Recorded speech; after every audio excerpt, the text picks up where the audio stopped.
3,500, give it a 4,000, 4,000, give it a 4. She's known as one of America's top auctiontainers who you might have heard of. Letitia Frye. Or you might have heard. 2,000, give it a 2, give it a 15, give it now 2. $2,000. Today, we find out who is Letitia Frye. That's quite a question, and we're going to dive in it today. I love your name. Thank you. It's different, it's catchy, and it's like you don't know what to expect. My mom picked the name. It's the Latin word for joy.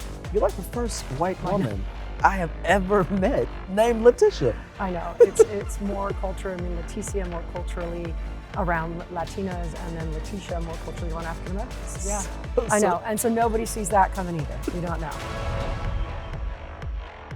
From the beginning of, how did this start with you? I would honestly have to tell you divine intervention. This is not something I even knew women did. It's not something I ever set out to do. You deliver so much to so many organizations, but you yourself have your own story of traumas that you've dealt with. Has that played a part in your efforts of being involved and making sure that voices are heard in these organizations? 100%. I'd say that there's a couple of different angles from that, from my own personal adversities. One is that prior to having those adversities, with the exception of the heartbreak of divorce, I hadn't gone through anything other than that when I started this company. How did you deal with your own trauma once Letitia Frye walked off that stage? Oh man, that was not easy. I would say the first that happened after creating this career and going through divorce, and when I say that, I only mention the divorce because I lived a very, very highfalutin, for lack of a better word, country club life, and I chose to leave and not take anything. So in 2008, I had 5 jobs and I made $21,067. And so that's still framed. I have that in my office to remind myself where it came from. So when I started auctioning, I only made $100 a day and I would auction for 9 hours. And I had 4 other jobs just to pick up the pace. I had 2 kids and I lived, that is the poverty line. So to say the divorce affected me outside of the heartache of divorce, I also was very poor. So as my company grew, unfortunately on November 27th of 2014, which was Thanksgiving Day, I went out for a seemingly harmless jog in the morning and I got hit by a car. So I got hit by a car while I was running. I was thrown 15 feet in the air, I landed on my head and I split my head open. And I was a level 1 trauma on the side of the road, a Jane Doe, and I had a traumatic brain injury.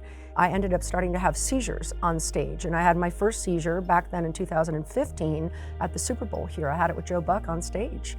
And at that night, I ended up going to Barrows, and they diagnosed me as having had a stroke. But it turns out I didn't have a stroke. I had some blood issues that were going on from where I'd been hit a couple months before. So now what I'm going through is essentially PTSD, a traumatic brain injury, and I'm going through post-concussive syndrome. Now I'm doing what all my veterans that I raise funds for. When my veterans would say, I can't go in a Walmart, or I can't see bright lights, or I'd have a seizure, now I'm experiencing what they experienced. Then 8 months later, the father of my kids shot himself. Now I'm experiencing what all of my suicide work and what all of my mental health work is, and now I'm experiencing that from the inside out. Then I would go on to blend families, fall in love, and we had moved our families together. And you know that I, again, told you I volunteer with LGBTQ, and I had a tremendous emphasis on young transgender children before a lot of people had that as an understanding of the trans world. And my soon-to-be stepchild was transgender. And so now I have that, and I've been a camp counselor with mental health around that, and then he takes his life. And now I'm living that out loud. And so now I've had 2 deaths by suicide, different reasons. I'm experiencing PTSD, I'm experiencing brain injury, I've been in level 1, I've been through divorce, I've been through depression, I've been poor. When you're going through adversity or grief, there is no set pace for this. And I got breast cancer last year. So now I have the cancer world that I represent from St. Jude Children's Research Hospital, which is my largest, all the breast cancer work in the American Cancer Society. Now I have breast cancer. So I would say that all of the different areas that I've had to work in, I then had a chance to take a seat in what it means to be them. And I don't think I could have done that without the work I'd already done with them. At any point during these trials and tribulations, did you ever question God? Oh, yeah. I mean, we've had it out, you know? But when you're in the midst of going through all that, any advice anyone gives you, you'll take. And so I realize when you say, God, how much more can I take? His answer will be, how much more is it gonna take? Because how many other times do I have to break you to get all the pieces you need to be exactly who I intend you to be, not who you think you are, who I put you here for.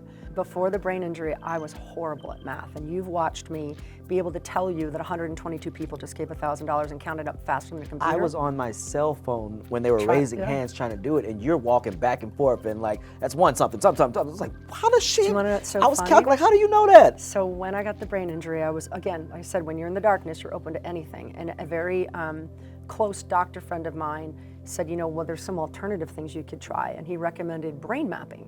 And so brain mapping is the same way you do like an EKG on your heart. They put all these electrodes on your head and they map how your brain is wired, basically. And then you sit and you watch different television or whatnot, and it works with light and sound to help retrain your brain. I did that for, I don't know, almost a year, along with ocular therapy to help my vision. I got that ability to do that math after that.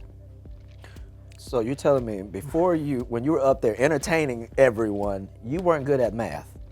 And then your situation that happened, and then you go and get treated, and then you learn some new ways of doing things. I call it my superpower. Your superpower. And now you're just a mathematician now. That is insane. The brain injury and the way they rewired my brain coming back, I could never do that. So now basically when I'm in a room, it's like it's a glass wall. So I could be calling out, you know, 137, $1,000, 259, $1,000. And I'm doing that in one area of my brain, but the other side's watching that going 1, 2, 3, 4.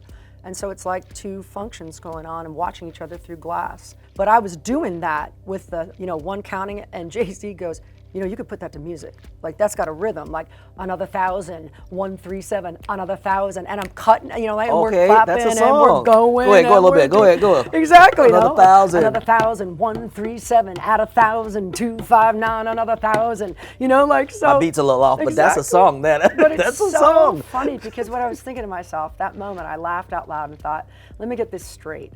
I went through pure living hell with a brain injury to somehow come out with some bizarre superhero that Jay-Z might think making a good track. Being a mother, an entrepreneur, a woman living in her truth and transparency, what are you most proud of? Probably my kids.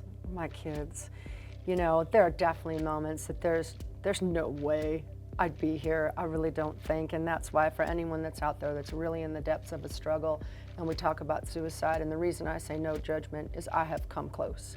For me, if I think back, my kids are why, I mean, we already lost one parent to that. I'm not gonna judge him, but I also don't judge anyone in that very dark place of thinking that a permanent answer to a temporary situation is the right way to go. So I credit my kids as being the light that always brought me back to center. Those two show me every day, and people tell me, you know that they're like that because you gave them an example.